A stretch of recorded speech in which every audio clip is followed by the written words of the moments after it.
සදාහරිත 24 වසරක ගමන ගැන ජ්‍යෙෂ්ඨ සාමාන්‍ය අධිකාරීවරයා විදියට මොන වගේ දෙයක්ද අවසාන වශයෙන් කියන්න තියෙන මානවඩු මහත්මයා? අනිවාර්යයෙන්ම මම මුලින්ම සම්බන්ධ වෙන්නේ සමාගමට 2007.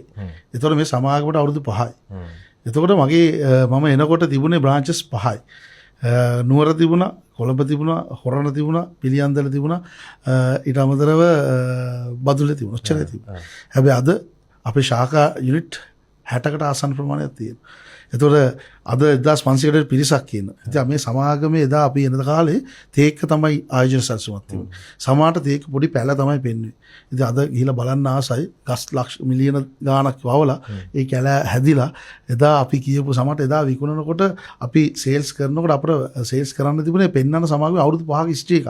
හැබැයි අද ස්වර්ණමයුගයක් අද හිතපු නැති තැනක සමාගම තියෙනවා. ඉතාලම සතුටුයි. මොකද ඒ S2කින් මේ සමාගමේ ශාඛා වැඩි වෙච්ච විදිය, මේ ප්ලාන්ටේෂන් වැඩි වෙච්ච විදිය, පිරිස වැඩි වෙච්ච ප්‍රතිලාභ කියන මේ S2කින් දැකපු කෙනෙක් මම. ඉතින් මම හිතන්නේ ඒ වගේම මේකේ ගොඩාක් අය දිගු කාලෙම රැඳිච්ච අය.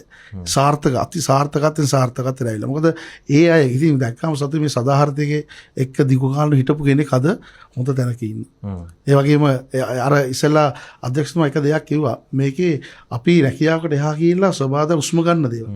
ඉතින් ඒ වගේ දේවල් විකුණනකොට නිතරම කියන දෙයක් මේ ගන්න සල්ලි yaadෙනවා කියලා. ඉතින් මම දකින්නේ ඒක තමයි සාර්ථකද මේ සදාහරිතය අපි අද ගොඩාක් කලවිකරුවන් විදිහට කල්පනා කරන මෙතෙන්ට ඇවිල්ලා ඉන්න ගොඩාක් අය ඒ ආයතනය තුල අලෙවි කරන දේ ප්‍රොඩක්ට් එක මම හිතන සමාජයට ගොඩක් වැදගත්.